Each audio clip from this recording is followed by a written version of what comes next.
All right, good afternoon, listeners. You're listening to Lament of Hope blog and podcast. I am really excited today because I'm getting to speak with Paul McGann, and I know it's an American audience, but I'm sure you've recognized him from some things. He's done a lot of things. He's done audio, he's done stage, he's done television. Um, he's the Eighth Doctor for Doctor Who. And he also played in a television series as Lieutenant Bush, Horatio Hornblower, which is actually how I was introduced to his acting. Um, and I have him here today for our interview, which is I'm just super blessed that he took the time because I know he's busy. Um, Paul, to kind of start out, I wanted to ask you, I've always wondered, is it easier to act when you are using your voice only, like voice acting, or do you find it easier to do when you're actually on camera? Oh, that's the question. Um, yeah, it's easier. I think it's easier. I mean, it's easier in one sense that you don't have to, I suppose, throw yourself around and make shapes and use your body. I think, but then having said that, and I'm now about to contradict myself, then if it's simply voice, then of course, you have to put everything into the voice. That's a good question. That was a curved ball, wasn't it, you started with? Well, I've always wondered because I personally love audio Yeah, dramas. I me love too. audio books.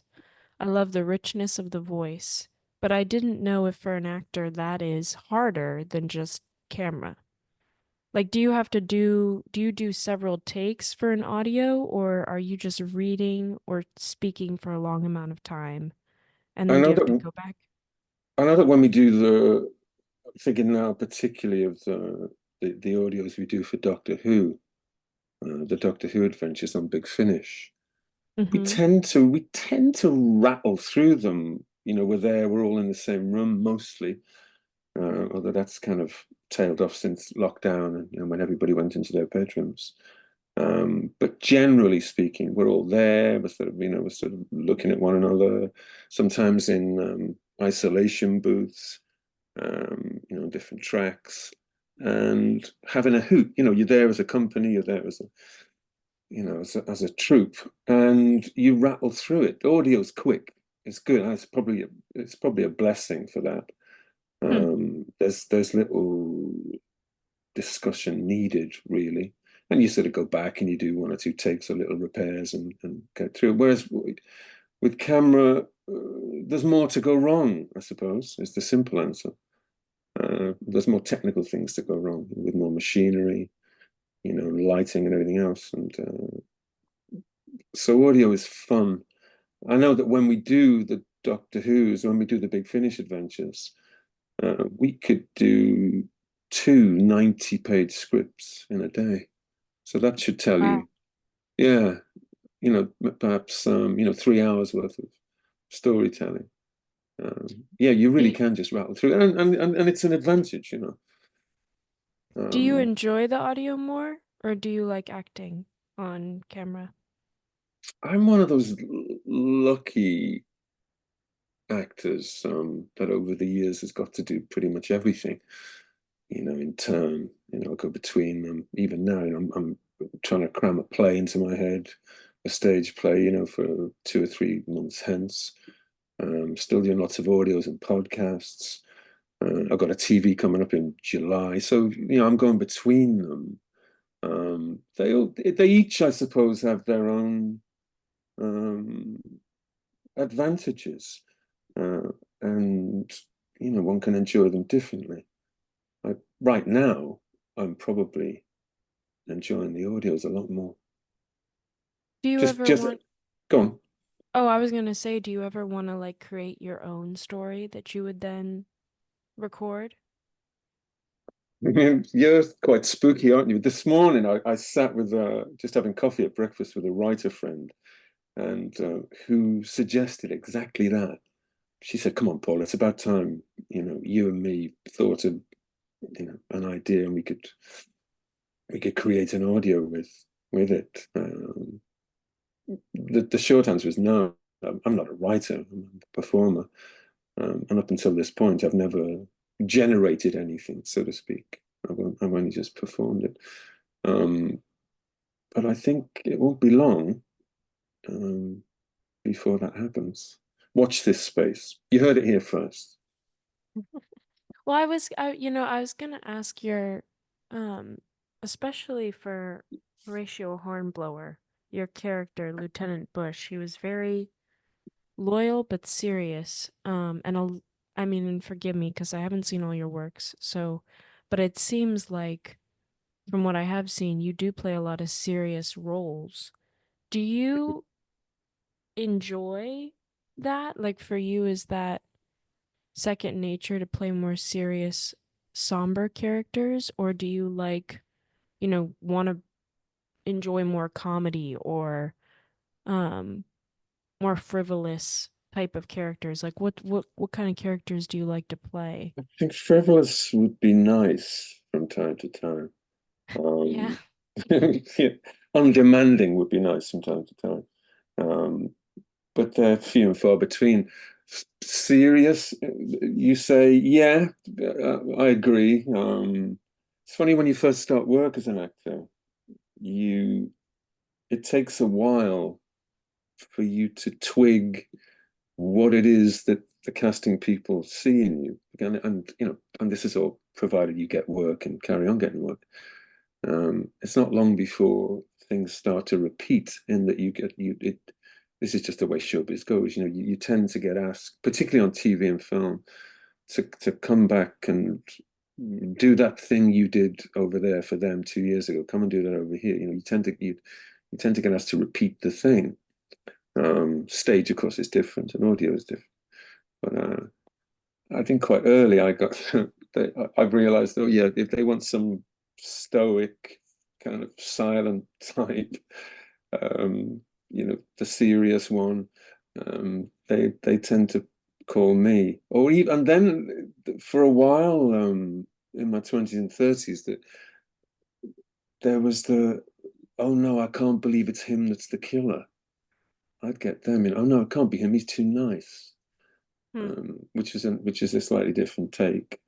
Um, but yeah, and these things you can't control. You're at the whim of these things, and you just turn up and do them. But comedy would be nice. Uh, but then I know, because I've got friends who are brilliant comedic actors. Comedy is also really tough. It's tough for actors to. It's something that you need to be good at. It's very technical and nerve-wracking. At least one advantage of doing serious things, or things that that are written seriously and played seriously, dramatically, is that what you see is what you get. There's really only it's either dramatic or it isn't. But in the same way, comedy is kind of slightly terrifying, so I'm told, because if Yeah. it ain't funny, well, if it ain't funny, you're sunk. Do I've been in one of you Are you like in real, well, like yourself, are you more serious in general as a person, or do you find that you're more um no, lighthearted? I'm light-hearted. I Yeah? think, yeah, yeah, always have been, and always try to have a nice time. Anyway, whatever it is we're doing. No, I'm light-hearted. I'm a giggler, and um, you easily amused by things. And then when the bell goes or action is called, I have to be serious. But that's not a bad spirit. I read so yesterday I was reading, I think it was Jim Broadbent talking about working with Judi Dench, and they worked on a film called Iris, about Iris Murdoch, and he says in this article, in this piece, he said, I'd never worked with Judy before, but when we got to work, I was kind of quickly thrilled to realize that she's a giggler like me, and she doesn't take any of it seriously, and she likes to have a nice time. And despite the fact that the material we were doing was serious and deeply serious, right up until the moment they say go or action, or they turn the camera on, she's joking and laughing, and that's the way Jim was, and that's the way a lot of actors are. I think because it pays to, it's better that way. The thing is, you can't be channeling seriousness all the time. because any for a kickoff, it'll just make you stiff as a board when you're supposed to be working and fluid and loose. It's better to be trying to have a nice time, and What then do you, can't. oh, I was gonna say, what do you find most amusing about life? The older I get, the I suppose the now thinking back, how seriously perhaps we took it, being younger. That amuses me now. Um, I mean, in a kind of wry way. Um, what was the question? What do I find amusing? I don't know. Yeah, what Um, what in life do you find amusing? I tend to. I'm amused by usually by my kids. I've got two sons in their 30s. So the people that are with them, and we often have a house full of people. I'm amused by that. Um, People make me laugh. Um, Silliness makes me laugh. Vaunting ambition makes me laugh. It's sometimes I laugh or I'm amused, knowing full well that it's a better alternative than to be appalled. I think a lot of us are like that. Don't you agree? I think you decide to be amused. I do more and more. You know, because the alternative, like I say, is to just be permanently worried. Like, are And you talking about like current events kind of thing? yeah, things like things that happen, things that things people say, the things people threaten, the things people do. Um, yeah, I try to. It's sometimes difficult, but I think we have to try and find not the comedy in things, but the lightness in our friends, the lightness in our family. We need to. Um, it's a balance. I Yeah. try sometimes, yeah. But I tend. I probably look serious while I'm doing it. This is probably why I get all the serious parts. But inside, I promise you, I'm having a nice time, or trying to have a nice time. I'm trying to keep it light. What do you think, when's the hardest time to keep it light for you? Like, is there a particular um something someone does or a specific event that happens? Is there something that's hard for you to stay positive in that you kind of return to and you're like, I wish I could stay positive through this, but for you, this particular thing or event is difficult for you to see things positively? Sometimes maybe it's even. Am I only saying this because everyone else says it? But the before and after lockdown seemed to be a distinct, like a shift, a change. Something happened in that year, in that 2 years, um, and perhaps some of the optimism. It tested us, and I felt that way. Hmm. And it feels now, and perhaps again, hopefully it's just a phase, another phase.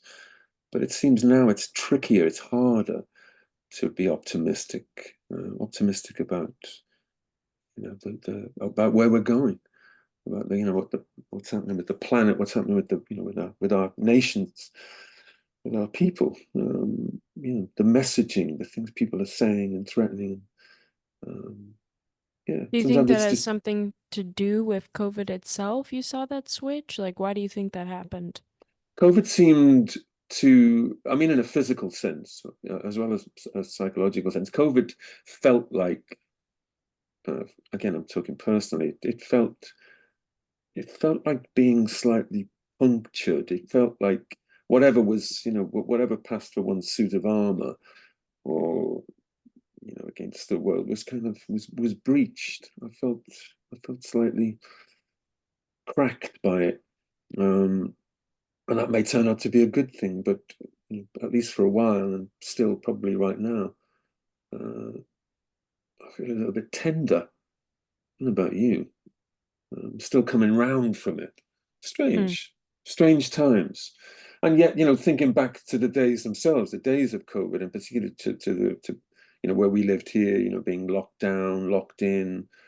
Um, also it was quite revealing as well that, so many people behave differently.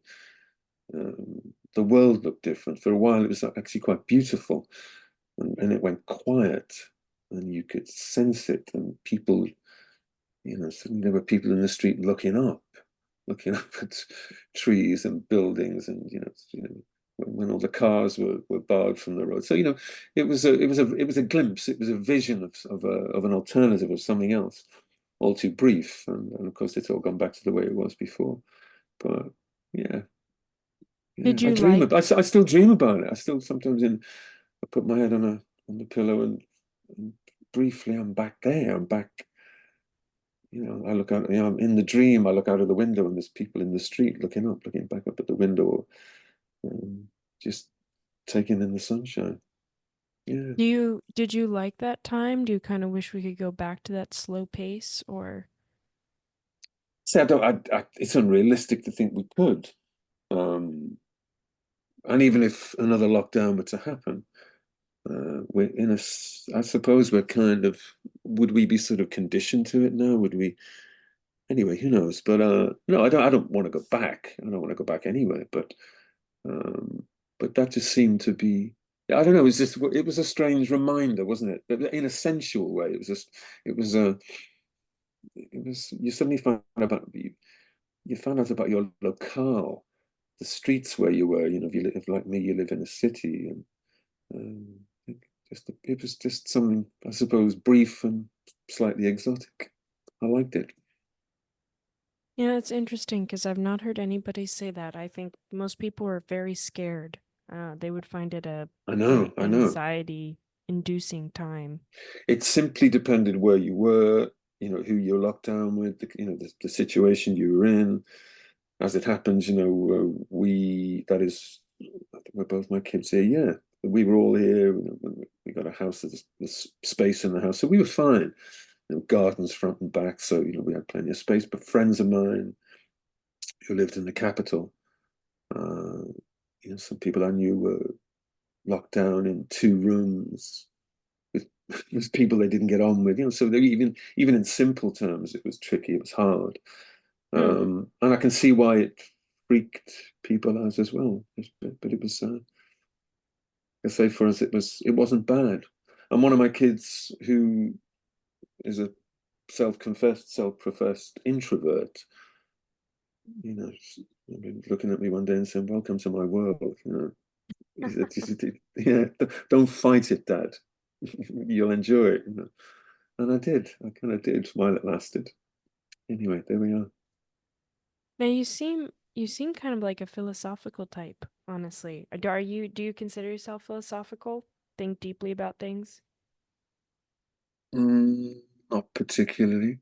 I think about things. I like to think about things, and I like to do, and I'm pretty conscious of the fact that I haven't always done that. Again, I just think it's a it's a reflex of getting older. You if getting older is in that way, at least, is a kind of refining of things. You try and you've had more time to practice. It's good to think sometimes. Good to stop and think. I'm trying to do it more and more. I like to read. I'm a reader, always reading books, and I mean, even just like most readers would attest to that. It slows you down. It's a nice little ritual, a rigmarole, and it makes you think. Makes you dwell on things. Um, but no, philosophical, I'm not sure about that. Is Um, there anything you don't like to think about? I don't think so. Um, well, I mean, in the sense that there are things I can think of. I know that might frighten me. Yeah, I mean, I wouldn't like to think about them, but then again, one hardly feels in control. You end up thinking about these things. Often, the thing that you try not to think about is the thing you start to dwell on. I do, but no, there's really no. There's nothing. There's nothing I'm afraid to think about. I don't think. I don't think. You see what I did there? I did. Very clever. Um, do you, you've been mentioning as you've been getting older, is there something you want to do that you haven't done yet? You've done so much career-wise. Is there anything, in your personal life or even, in your career that you want to do before, you get older and it's kind of like time to retire or, who knows, you get Well, sick. yeah. I'm still in good health. And if you could see me now, you'd see I'm touching wood. Um, I'm in my 60s now, and that seems to have happened just in indecent haste. Um, but I'm fit and well, and no one's going to make me retire. That's one good thing about being an actor. Nobody tells you to stop. It's true. So I'm yeah. So I can look forward to I've got friends who I've got a friend who's rehearsing a play and she's 91. So long as I stay fit and well, the chances are I'll be doing that as well. I funny 'cause I can remember being a kid and thinking that when I started to work as an actor, um, because rightly you can't really have any ambitions while for it. I mean, maybe you secretly harbor someone, maybe you think you want to be a movie star or something before you're an actor. I don't quite mean that, but when you get to working, I remember thinking, God, all I really want to do is stay in this, is stay doing it. Maybe just see how long I can just stay in it, and that Hmm. becomes a kind of ambition in itself. To be the one, when you're the last one standing when the music stops, kind of thing. Um, and like I said, but no one's gonna make me stop. But in answer to your question, I'd like to travel more. I always loved traveling. From when first got to travel as a teenager. I don't think that'll ever stop. That appetite to get around. Sometimes the work takes you away. Um, but I like to go back and I've never been, for example, I've never been to South America, Latin America in my whole life. So I'd love to. That's a place I'd love to visit. So there's that. There's those simple things about I just wanted to see things, but bucket lists of doing stuff. Not really. I don't really feel like the type, but um, I just want to stick around and keep enjoying what I'm doing. I think for most of us, really, that's about the height or the depth of our ambition, isn't it? Realistically, you want to. That's someone even if the idea of living to 100 sounds slightly strange and scary, but it's prolonging that. I'm at the time of my life now where it's obvious that the longer you can prolong the healthy bit of your life before you ail, before something catches up with you, even just before your knees go or whatever it is, that's the time to be enjoyed. You can prolong that as long as you can, you'll be fine. I'm at that stage now. I'm at that stage, and long may it continue. Do I've enjoyed you, really good health, and but you know, again, well aware that that could all end tomorrow. So I guess, what do you, if, even if that did happen, which, God forbid that you get what the sick knees or went. something, the knees went or something happened, or even, your acting career kind of went on pause for some reason. Um, what's kind of your hope in life? Because I know you mentioned, I really want to be able to keep acting and hopefully be the last person standing, and that's kind of like you said, it's not like a huge ambition, but it's just something that you would really desire to happen because you enjoy it so much. It's something that makes Yeah, life so enjoyable. yeah. Um, but what is your hope outside of that? If something were to happen and you couldn't act, or, life changed, or, God forbid we get another pandemic where it's like everyone stays in and there's no acting for, quite some time. Um, Yeah, What I'll kind do. of Yeah, I'll do something else. Um, and if it were possible just to sit and read, I'd probably do that. But being a dad is kind of full time, which I adore. Being a husband, there's plenty to do. There's plenty to think about. If the acting stopped, um, I think I'd be fine. I think I'd be quite happy, to be honest. I think I'd be all right. I wouldn't go nuts. you think because of family, because of having close family? I think mostly because of having close family. Yeah. I grew up in a big family, or at least, we were, five siblings, just, two or three rooms we lived in, and always, everywhere we went seemed to be crowded, with the school rooms and the house was crowded. Um, and so long as one's temperament suited it, I think I was all right. I always liked being amongst crowds and still do. Uh, I was happy. We had a happy childhood, I think, and things were sociable. I think really that's, when all's said, that's still the best thing, isn't it? Is to have is to have your gang, is to have your family, is to have your friends. I know, and I think without being too serious about this, but when people, I see it with my mum. My mum's 89 now, Mm. but and a really good example. She lives among, you know, actually some people around her age, some a little bit younger, but it's a real example of, it's a kind of community, and that seems to be the thing that prolongs life. It gives the meaning to life. It keeps people, like you say, light. It keeps people happy. It keeps people going. It keeps people buoyed and buoyant. Is other people.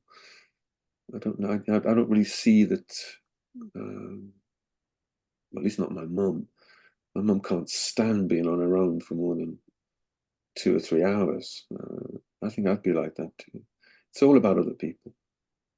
So for you, it is the fact that, community is kind of the most important thing for you. I think so. I think, yeah, because what's the point otherwise? Um, and now I wish my introverted son was here to give us the other angle. Perhaps, he seems, for example, he seems to be perfectly at home and in his own company. I'm not. I'm just not.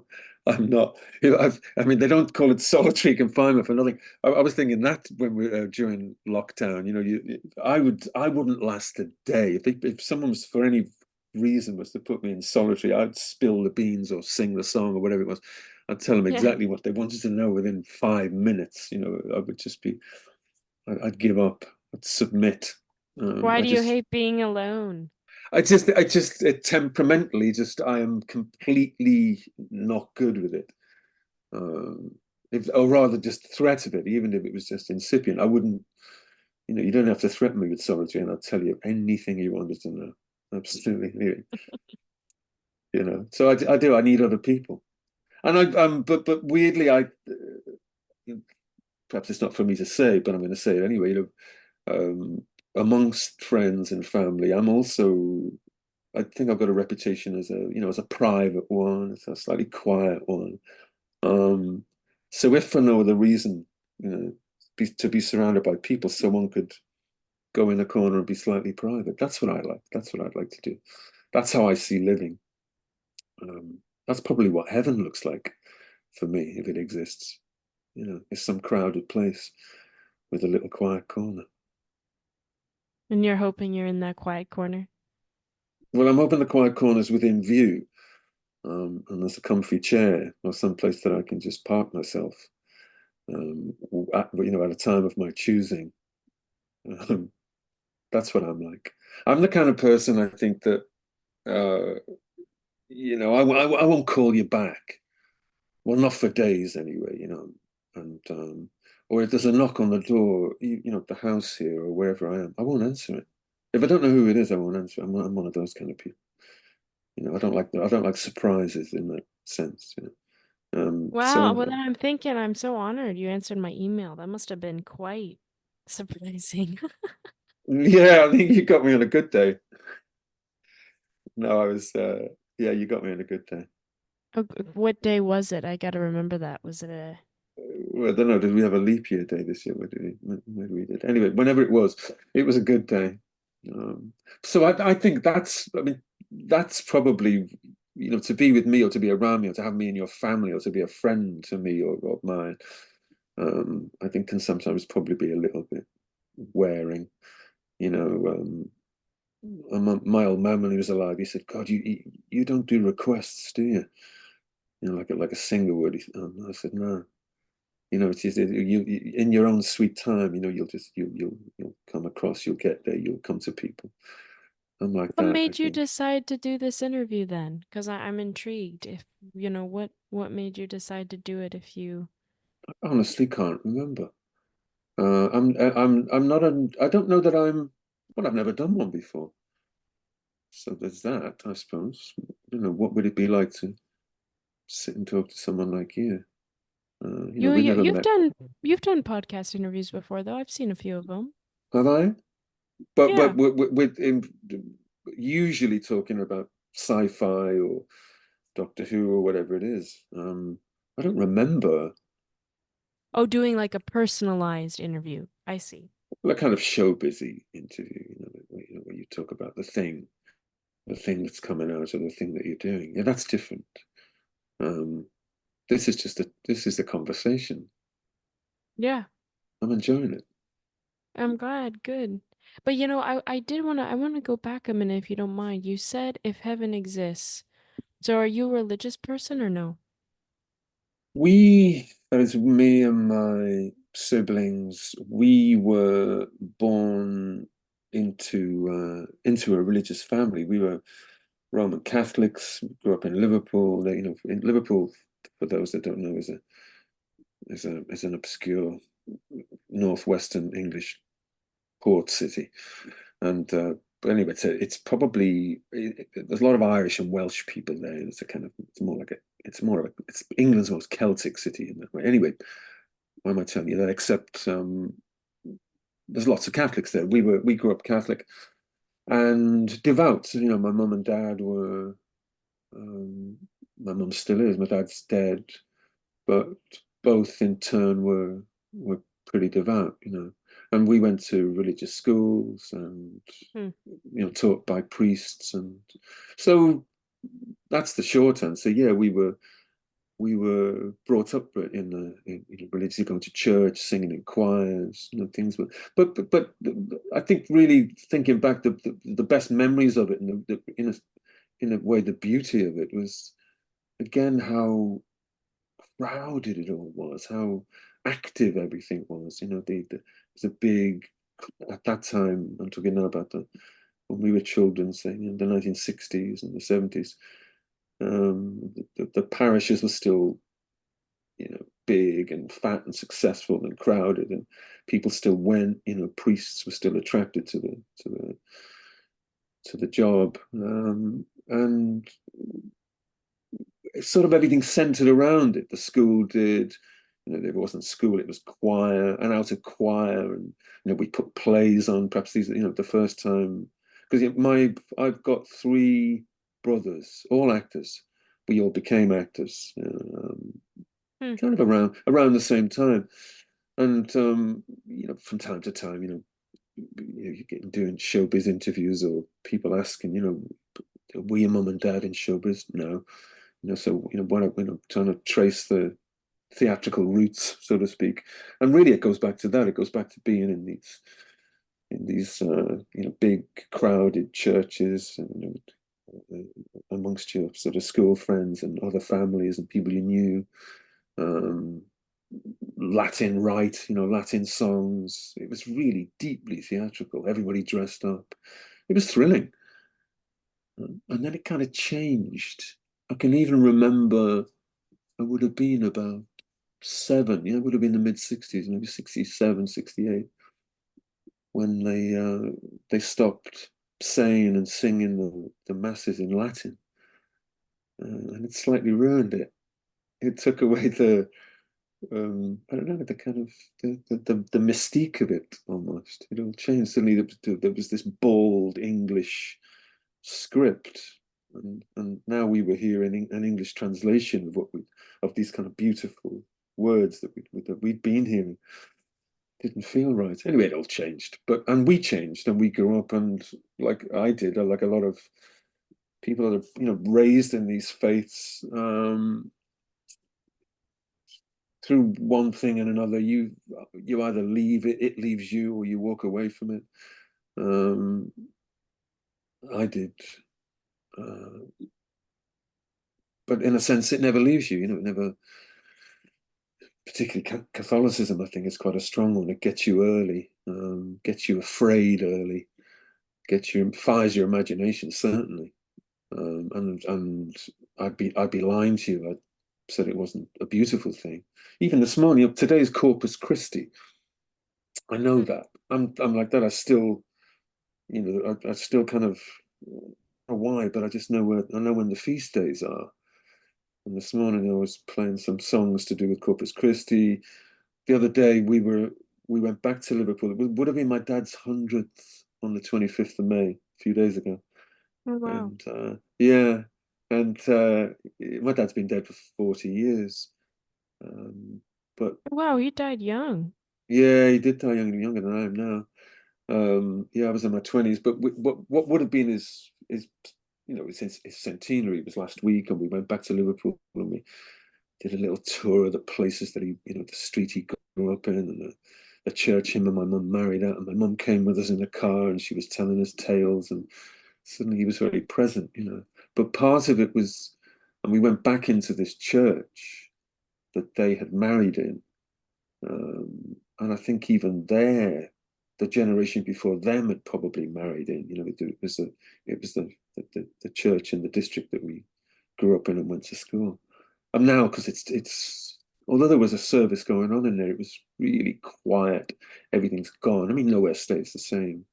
And that particular bit of central Liverpool is almost unrecognizable. Anyway, but suddenly we were back there, and to be standing in this building again, and the memories flood back. I've not been in there for years, but suddenly there you are, and looking where we used to stand as boys, and to the side of the altar where this choir was really poignant and kind of gorgeous, but real. But again, as if we ever need reminding, because it's it's the child inside. Things stay with you, feelings, sensual feelings stay with you. Memories come back, and in a way, you never leave it, or it never leaves you, even after decades. My mum said the same thing, and she's nearly Yeah, 90. Suddenly you can be in certain places, yeah. um, and they don't change. And we were looking around this building, and inside there were like the Stations of the Cross. In certain Christian churches, you have these pictures or models sometimes of Christ's passion and the different stages, and they were all the same ones that we'd known as children, and the altar Did was kind of the you, same. I was gonna say, did you leave religion in general just because you saw it as something from your past as a child and it just didn't have that emotional pull for you anymore? It was a wrench. I remember the emotional pull. I wouldn't describe it as that. I think it was a more of a, and this is I was about 15 or 16, but it had been coming, it had been happening. So it was a very teenage, with all that goes with being adolescent, and things are blooming, and you know things are happening in your life. You're changing, you're physically and everything else, and suddenly, whatever the deal was, um, about the things that you'd been inculcated with, and the things that the teachers or the priests had taught you or told you or made you learn by rote. suddenly seemed not that it seemed useless, but it seemed I remember feeling duped. Hmm. And again, it's probably the thing that millions of us have gone through. It's like, hang on a minute, you're something like this is the 15-year-old you going, hang on a minute, is this a joke?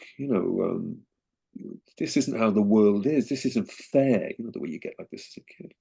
I remember an episode, we were in this church near to where we lived, and it was the one that I used to like to go to with my dad when he was sort of back from the factory. Sometimes it would have to be an evening thing. We'd walk down there, and again the other day I was remembering him really almost physically, remembering in the way that, like most factory workers, he was kind of spotless. His nails were clean and he was clean, and I remember how he used to smell, and the little sort of side chapel, the Marian chapel. It was the Virgin Mary. That was his devotion. Anyway, so he used to kneel with him there. But I was in this church, and the church is situated next to the big hospital in the center of the city. The big teaching hospital. And at that time in the 70s, it was expanding. So, and the church kind of literally right, it kind of abuts the ground where anyway, the priest gets up in the pulpit and says, okay, news. Here's the news of the week. They're going to knock the church down, this church, because they need now a little place that the ambulances from the hospital can just turn around and do the thing. And so we're going to pull this place down. Now, I remember thinking, hang on, what? And it was almost as if, and there I was I was going to say the audience, in the congregation, the audience. Um, but I remember the feeling of thinking, why don't you people say something? It was no one's complaining, and as if this seemed, and this is the 15-year-old me talking now, as if the implication was, or rather the way that we'd been taught is that in this world you don't agitate, don't complain, don't, because you're going to somewhere better. You're going to another place where um, anyway, and this slightly probably firebrand teenager in me took offense at this. Why can't we complain? Anyway, I remember having an out with the priest, and I said, "That's it. I'm leaving. I probably flounced off." And I can remember too. He said to me as I was leaving, Paul, don't swap one ism for another. Um, don't know what he meant. Still don't know what he meant by that, but I can remember him saying it. Anyway, so that was the kind of thing. And perhaps it was almost a time-honored thing. Maybe maybe every 15-year-old before me had done exactly the same thing. That's what you were meant to do. But that's certainly what I did. That said, uh, spiritual things, spiritual matters, spiritual people who are religious, people who are observantly religious, are some of the people I adore most and love most and like to be with most. Just the fact that I'm not, at least I'm not religious anymore, not the way I was, doesn't seem to matter. In a way, everything boils down to kindness. You want to be with people who are kind. And, in answer to probably a better answer to an earlier question of yours, or at least inquiry about seriousness or being frightened or depressed about the world. We always we always have to remember, always have to remember. Sometimes it's difficult that for all of these bad, threatening, rough things that happened, the world's also full of courage and kindness. The kindest people who will do you a turn without even knowing you. We should never forget that. And every day we need to remember it, I think, because it keeps us going. Hmm. It's such an interesting story. It's so interesting that you remember that so keenly from when you were 15, that time with the church. Yeah, it's a scene. I remember, perhaps it's because I'm an actor, I remember it as a scene, with an entrance and an exit. Maybe, now I'm hearing myself tell it. It sounds more like like a theatre anecdote. You know, when you're an actor, particularly if you're a British actor, you're meant to tell anecdotes or have a party piece or whatever. But the way I tell you now, it sounds more like that. But it was a real thing. It was a real, you know, and now, 40, 50 years hence, I can smile to think of it. But I suppose, all of us need to go through these things. How else do you leave home? How else do you get on a train and go somewhere else? How else do you get motivated? Most of us can't stay where we started. It's just not, it's not feasible. It's not practical. Maybe the work, like the work me and my brothers certainly, and my sister as well, the work we knew that we would probably end up doing wasn't where we lived, and not at that time anyway. We'd have to Yeah. get on a train, and we got on a train and we went to London, where the work probably was, or the people that were going to be able to furnish us with the work or join us in the work were living where it was happening. So For I suppose you, in that sense, we were provincial kids. We did the same, and the generation before us. I mean, I'm talking now about the Beatles generation. 10, 15 years ahead of us. They all had to do the same. They all had to get on a train, go and live in London. And then John Lennon said, when it was over in London, it was New York. So there's always somewhere that's calling you. There's always somewhere, on your journey that, at certain times that you have to make it to if you yeah. want to carry on, if you want to progress. That's how it's felt for me, and I know it's similar for my brothers and some of my friends. Well, it Um, seems too like for you, whether God exists or not isn't really that big a question. It's more of community and people and what are we doing in the present time That's as right. I mean, opposed. and yeah, and from the things that in the intervening years and the things I've read about humanism and related things, it's probably I tend to that. It's more that I'm more, I would number myself amongst those people. I believe in humanity. I believe and I trust people that live now, Yeah. or see the value in living now. Um, and I don't know that I'll be one of those that will ever feel. Well, I don't even. I've never even described myself as atheistic. I don't even know if I am, really. Not classically anyway. But um, it's really the here and now. It is now. We have to live. We have to live here. This is it. Despite what you were told as a child. But I get Hmm. it as well. I get it. I get it. Hearing it from my mom, sometimes from my sister, sometimes from friends and people I love. You think differently. There is to them, there is a heaven, there's a paradise, there's a creator and a creation and everything else. However you see it and feel it, and whatever you believe, still really, the impetus is to live well, is to be kind and to to enjoy kindness in return, and to love. This is it. This is it. Um, Paul, I wanted to ask because I want to be respectful of your time too, because we're almost near the end here. If there was one thing you could change about the world, if you could just do it now, one thing you could change, what do you think you would pick and why?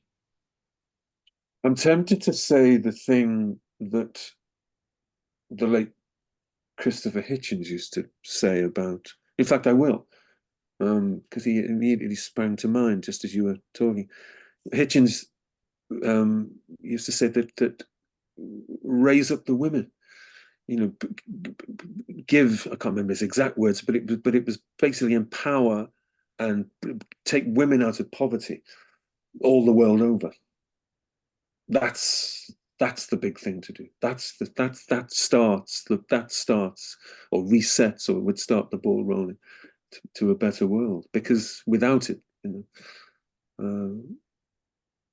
we're still living in this unbalanced, asymmetric, male-centered, um, mess. Actually, that sounded very serious.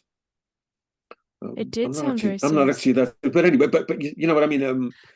And you can tell I'm not as fluent nor as persuasive as Hitchens when he spoke. But that's it. That's how to solve, and that's a political question, of course, but it's also a practical. he was a great materialist, quite right too. But that's something you can do. Um, you know, raise up the women and support them. And I think we'd be amazed then how much better we'd all live. I think, Hmm. yeah. You know, Paul, I want to thank you so much. It's been, I've enjoyed listening to you, and I love getting the chance to get to know you, apart from your career and the things you do, which is the whole point of this podcast. But it's been really a blessing to get to hear your story. And I know you said you may not want to do an audio about your life or something, but you should, because you have a beautiful voice, which I'm sure you know, because you do so much audio. But also, I think you could really tell if you had a writer who made it succinct. You Do could you you think could so? tell your story. Yeah. Somebody recently, a writer I knew, um, offered to ghostwrite. You know, he said, "Come on, it's about, isn't it about time? You did your whatever, your memoir, whatever they call it. I'll ghostwrite it for you." But it's strange. I couldn't think of anything more. I don't know. I just would never want to. I think I'd want to do it. I would need some heavy persuasion to um to ever really take it seriously and sit down and try and do it. Do you know what I'm talking about? If I say Louise Brooks, you know who Louise Brooks was? Louise Brooks was an American actress, and during the silent era, she briefly became a big star before she walked away from Hollywood. Anyway, and later Hmm. was kind of rediscovered and turned into a writer and a critic. And anyways, this marvelous iconic star, was a big, rather heroine of mine. And she once wrote a short piece, about literally called, an essay called "Why I Would Never Write My Memoirs." And her thinking in this piece was, if you're going to leave out necessarily, for decorum's sake or whatever it is, if you're going to leave out the sexual things and the bits where you went on the slide and all the bad stuff. If you're going to be that choosy and picky, then really, what's the point? Because you wouldn't be hearing the tale as it was. And I'm slightly sympathetic to that. I'd be inclined that way. I don't think it'll ever happen. Um, but you never know. You never know. You never know, but it's You usually never know. those But observers in the corner that are writing yeah, writing it's the the little guy stories. in the corner who's Yeah. who's with the chair in the corner and the book. You've set Um, yourself up. I've set Set myself up. yourself up. I've sent myself into the corner. I've literally put myself in a corner. Well, Yeah, Paul, thank you so much for this time. It's been great. great to talk to you.